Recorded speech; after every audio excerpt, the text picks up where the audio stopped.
Assalamualaikum warahmatullahi wabarakatuh.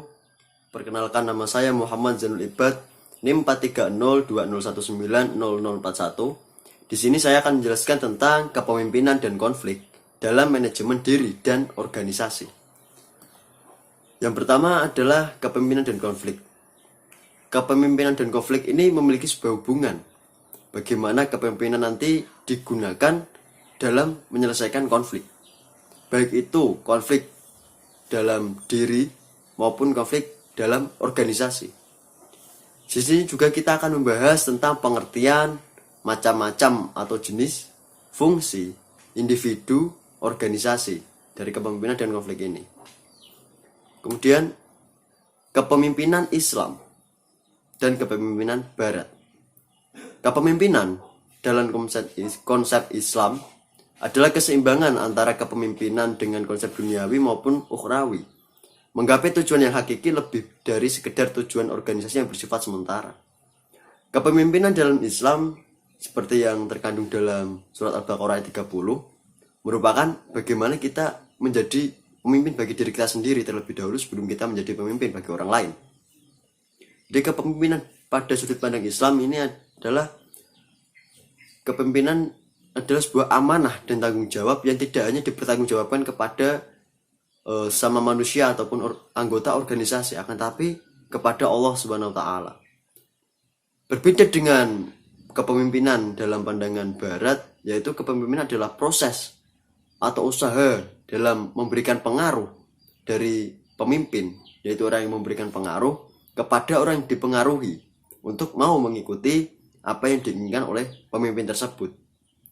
Jadi kepemimpinan dari perspektif Barat ini adalah suatu usaha mempengaruhi agar orang lain dapat terpengaruh dan mengikuti kehendak dari orang yang mempengaruhi.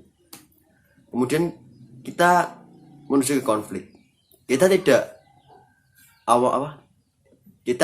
asing lagi dengan kata konflik. Kita tidak asing lagi dengan kata masalah. Sebenarnya konflik itu apa?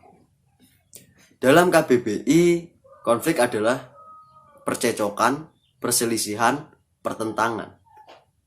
Menurut Ranu Pandoyo dan Hasnan, bahwa konflik adalah ketidaksetujuan antara dua orang atau lebih anggota organisasi atau kelompok-kelompok dalam organisasi yang timbul karena mereka harus menggunakan sumber daya yang langka secara bersama-sama, atau menjalankan kegiatan bersama-sama, atau mempunyai status, tujuan, nilai, dan persepsi yang berbeda.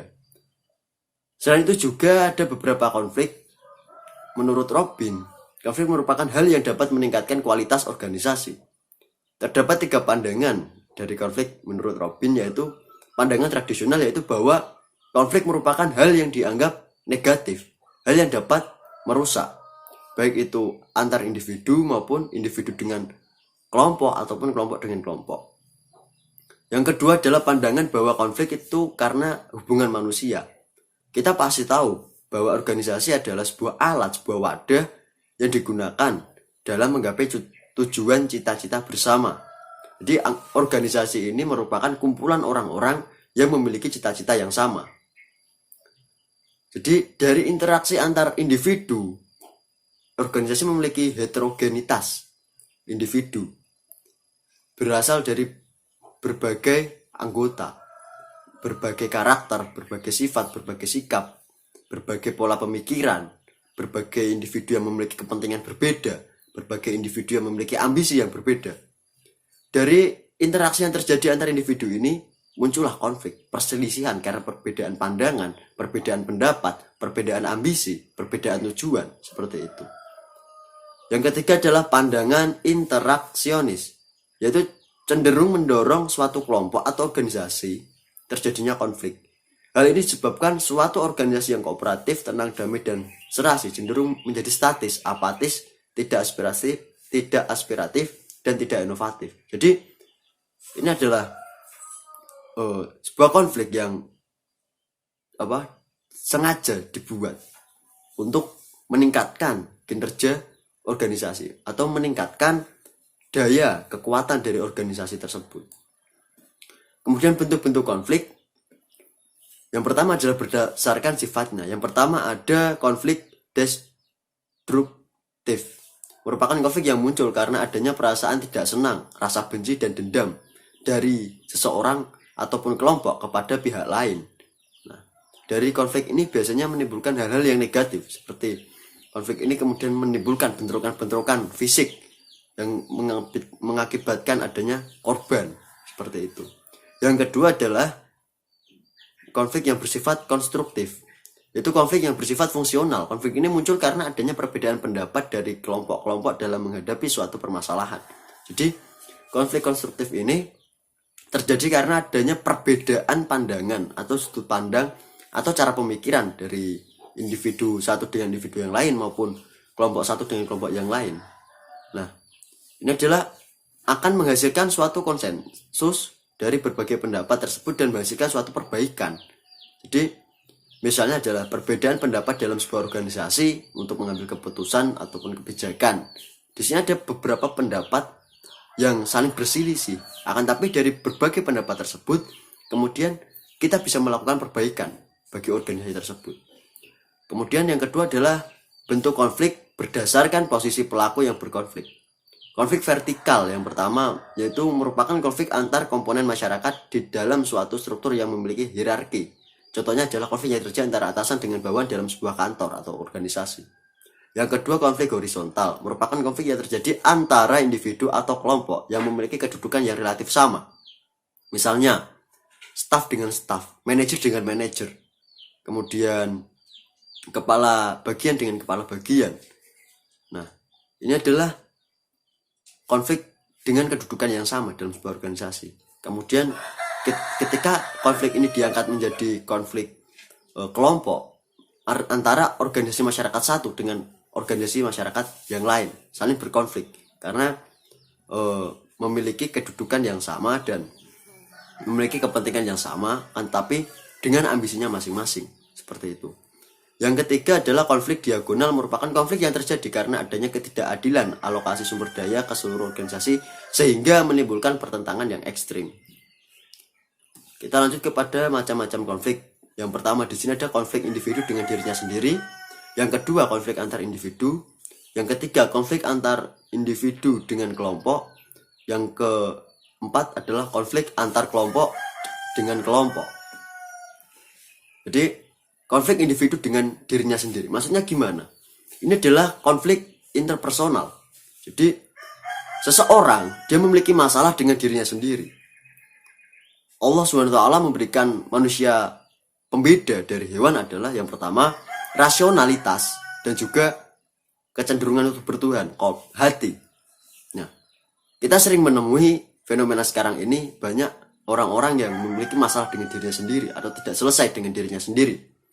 Yaitu ketika pikiran dan hati sedang tidak bersatu. Pikiran dan hati sedang memiliki perbedaan pandangan, perbedaan pendapat. Disitulah terjadi konflik antara individu dengan dirinya sendiri. Ataupun konflik yang terjadi misalnya ketika orang memiliki cita-cita akan tapi tubuhnya ini tidak mampu untuk diajak bergerak menuju cita-citanya. Misalnya seorang atlet yang atlet lari akan tetapi memiliki kelumpuhan pada kaki. Ini yang merupakan aku ingin menjadi atlet lari, atlet sprint, atlet maraton, tapi kakiku lumpuh. Nah, itu adalah konflik individu dengan dirinya sendiri. Yang kedua adalah konflik antar individu, yaitu seseorang dengan orang lain. Konflik ini merupakan konflik yang dalam skala kecil, tapi dampak yang ditimbulkan ini bervariasi. Jadi konflik antar individu ini merupakan perselisihan yang terjadi antara satu individu dengan individu yang lain, bisa memberikan dampak positif, bisa memberikan dampak negatif, baik bagi diri individu itu sendiri maupun jika dalam lingkup organisasi memberikan dampak yang relatif bagi organisasi tersebut. Kemudian adalah konflik antara individu dengan kelompok. Nah, konflik antara individu dengan kelompok ini sudah termasuk dalam konflik dalam skala yang cukup besar atau konflik yang dalam skala sedang. Misalnya, salah satu anggota organisasi membuat masalah kepada seluruh anggota organisasi lainnya, atau ketika manajer memberikan keputusan atau kebijakan yang tidak sesuai dengan apa yang diharapkan oleh karyawannya, apa yang diharapkan oleh bawahannya, ini merupakan sebuah konflik antara individu dengan kelompok. Konflik antara individu dengan kelompok ini juga merupakan salah satu konflik yang bisanya menjadi penyebab yang menghambat jalannya organisasi dapat berjalan dengan lancar untuk menuju tujuan organisasi. Yang keempat adalah konflik antar kelompok. Ini konflik yang dalam skalanya cukup besar, karena kelompok mengalami perselisihan dengan sebuah kelompok juga. Beberapa individu mengalami permasalahan dengan beberapa individu lainnya. Nah, misalnya dalam sebuah organisasi perusahaan terjadi konflik antara karyawan staff dengan karyawan penjaga keamanan di sini. Di sini mereka berkonflik, berselisih. Nah, dari perselisihan ini memberikan dampak yang sangat signifikan bagi jalannya organisasi atau perusahaan. Seperti itu. Nah, kemudian adalah fungsi kepemimpinan dalam manajemen konflik. Kita harus memahami dulu, apa sih manajemen konflik itu? Manajemen konflik adalah suatu upaya dalam merencanakan atau usaha perencanaan untuk pertama mencegah kemungkinan terjadinya konflik, yang kedua menghindari dari adanya konflik yang terjadi, ketiga mengurangi dampak resiko yang diakibatkan oleh sebuah konflik, yang keempat adalah menyelesaikan konflik dalam waktu sesingkat mungkin. Jadi kepemimpinan merupakan sebuah kegiatan sebagai usaha memberikan pengaruh. Nah, pengaruh ini untuk siapa? Yaitu yang pertama saya singgung di judul tadi, yaitu manajemen diri dan organisasi. Manajemen diri ini ya kita memberikan pengaruh, memberikan mindset kepada diri kita sendiri. Dan juga manajemen organisasi adalah kita memberikan pengaruh kepada anggota organisasi. Nah, jadi kepemimpinan ini untuk dalam manajemen konflik, kita harus mampu mempengaruhi diri kita sendiri. Bagaimana kita harus memposisikan, menempatkan, dan berperilaku dalam proses manajemen konflik ini. Nah, dalam manajemen konflik, kepemimpinan ini memiliki kedudukan fungsi sebagai pengendalian terhadap konflik yang sedang terjadi, atau konflik yang ada, atau perselisihan yang ada.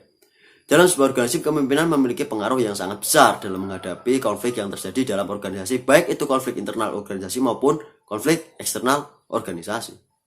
Gaya kepemimpinan dari seorang pemimpin dalam organisasi juga memberikan dampak terhadap manajemen konflik organisasi. Fungsi kepemimpinan dalam manajemen konflik organisasi antara lain adalah seorang pemimpin harus mampu menjadi fasilitator dalam menyelesaikan konflik yang terjadi dalam organisasi. Seorang pemimpin juga harus mampu mengendalikan diri dalam memimpin untuk menyelesaikan konflik yang terjadi. Yang ketiga adalah pemimpin harus mampu inovatif dalam menghadapi sebuah konflik, baik itu dalam upaya mencegah terjadinya konflik maupun menyelesaikan konflik yang ada. Yang keempat adalah pemimpin harus bisa mengayomi bawahannya dalam kepemimpinannya. Nah, demikian yang saya sampaikan mengenai kepemimpinan dan konflik ini. Untuk kurangnya saya mohon maaf. Kemudian quotes terakhir saya adalah menjadi pemimpin hebat tidak perlu menunggu satu saat nanti. Kamu bisa memulainya sekarang dengan memimpin dirimu sendiri untuk menuju kebahagiaan hidup dan ketentraman jiwa. Masalah itu tidak akan pernah lepas karena dia mengikat. Kemanapun kamu pergi, masalah akan selalu mengikutimu. Jalan satu-satunya kamu lari dari masalah adalah hadapi dan selesaikan. Terima kasih. Nama saya Muhammad Zulibat. Wassalamualaikum warahmatullahi wabarakatuh.